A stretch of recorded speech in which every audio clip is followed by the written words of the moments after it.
Hello everyone, ex-hardcore gamer here from I Dream of Indie, excited as a huge horror fan to be able to talk to you about the game Moondown. Moondown is the first game from developer Hidden Fields, which is a mostly one-person operation. And they created a first-person psychological horror game. You play as the main protagonist who is visiting Moondown for the first time since childhood, after learning about the mysterious death of his grandfather in a fire.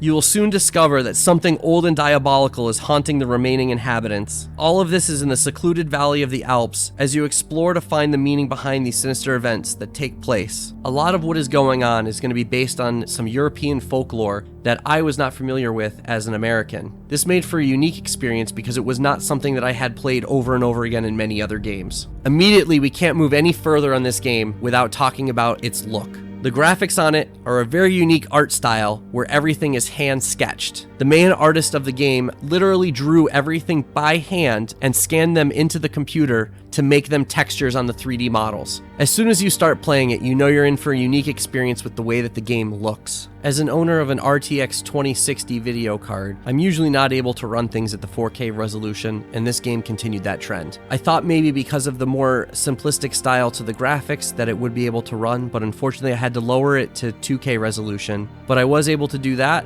as well as increase the field of vision and keep it running at a steady 60 frames per second. With the game looking and running beautiful, I was able to start doing the exploration, and you quickly learn that some of the models are not as intricate as you would expect. This would further lead me to think that I would have been able to run it at a higher resolution, no problem, but that is not the case. The locations in this game are all based on real places that the developer has been to, and there are even some really cool making of videos on YouTube that he posted that show the real location versus the location in the game. A lot of time and effort has gone into recreating these places and making everything look as beautiful as possible. I really enjoyed the look, but unfortunately by having everything be grayscale, you run into a lot of issues where some items are hard to detect. The main gameplay in this deals with you exploring and picking up items to solve puzzles. So when you can't find an item because it blended into the background a bit too much, it can lead to a lot of unnecessary frustration. A lot of games will use color subtly, and you may not even realize it, to be able to help guide you where to go next and what to do and items to pick up. And unfortunately, due to the art style of this game, you lose that aspect of it. I don't want to say that it doesn't ruin the game, but there were definitely multiple times that I was left frustrated and almost wanted to quit playing this game because of it. Whether it was because I didn't see an item that was in plain view, I didn't see an item that was already in my inventory that I could click on, or even where I was supposed to look at or go to next. There's one particular puzzle early on where you have to look up a certain direction and hit the button to activate an event that will allow you to go further into the game. I had played for multiple hours at this point, felt like I understood how the game worked, and I was still stuck and felt like there was nothing left for me to do. Luckily, I was able to finally figure it out. I persevered, I moved on, and found more of what the game had to offer. After these couple hours, I actually ran into the game's first enemy. Combat is not something that's going to be a major part of this game. This is not an action game, it is not a shooter, and they'll sprinkle in the combat every once in a while. I quickly learned when I found that first enemy that you do not want to face them head on, and it led to a lot of deaths, which again led to more frustration, but this is on me more as a gamer than on bad game design.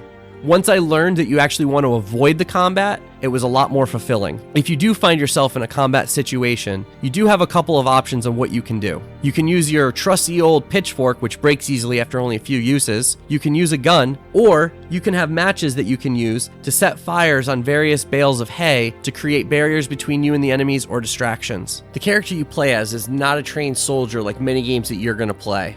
You're not going to be good at even doing those simple things. You may swing that pitchfork and miss. You may shoot that gun and be way off target. The ammo is limited. As I mentioned, the pitchfork can break, so really you want to avoid these as much as possible. To add another layer to why this can be difficult to do combat, your character can become scared at the situations that are happening, and the more scared they become, the slower they move, the less responsive the controls become, and you may even become totally paralyzed in fear and be unable to move at all. As somebody who enjoyed point-and-click adventure games, I enjoyed the fact that I was able to find items and solve puzzles more than try to rely on if I could stab a pitchfork in some guy's face. Much like other adventure games that you may have played in the past, a lot of the items that you pick up will seem strange and arbitrary at first. But as you start learning about the game's world and how things work, it started to click and make a bit more sense. Unfortunately, like those old adventure games as well, some of the solutions were pretty arbitrary and can lead to more frustration. Some of the frustration can be due to trying to give the player a challenge, but also some of it is unfortunately just due to poor game design. There is an ability to change the difficulty in this game, but it really only comes down to the combat and not through any of the puzzle solving. There are some optional quests that you can do as well that you may miss, but the benefit to doing them is giving you a boost in your stats, such as your overall health and how easily you become scared. All of the puzzle solving that you do and quests that you earn are all entered into your nifty little notebook automatically, and as you solve them, they are automatically crossed off as well, which helps you keep track of what you're supposed to be doing next. Little side note, the developer actually physically mailed us the Steam code on a postcard that was inside a replica of the notebook that was used in the game. The sound on the game is probably the least immersive part of the whole experience. There's not a lot of music outside of the title screen unless you find some radios throughout the world that you can tune into various radio stations after you discover them. There is an option to turn this into streamer mode, which leads me to believe that the music is licensed, but it was nothing I recognized, as again, it is all fitting into the time period and European setting.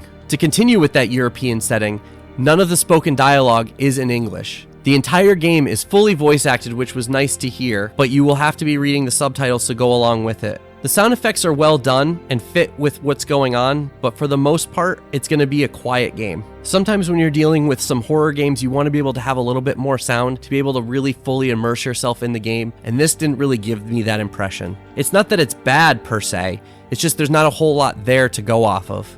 So in the end, this was a game that I started off loving, then hated, then was growing to love again. I wouldn't say it was a strong love, more of a like. This is not the best psychological horror game I've played. It's not the best first-person exploration game I've played.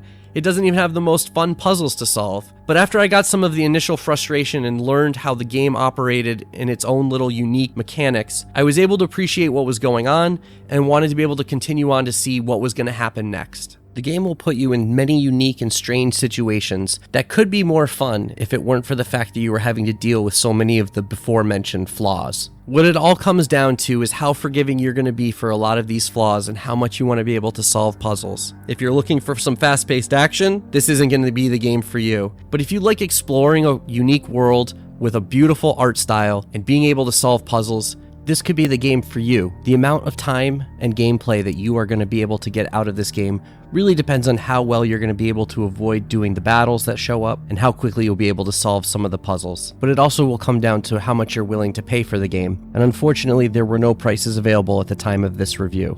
I can't see myself spending $40 or $50 on this game, but if it was something that was in the $15 to $20 range, it would be a lot more reasonable and worth the time and money.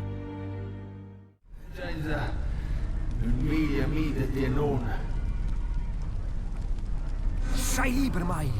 Ascoltate vostre, ma con prima di regali cacciosa, un uomo e la betait che si spürt der me.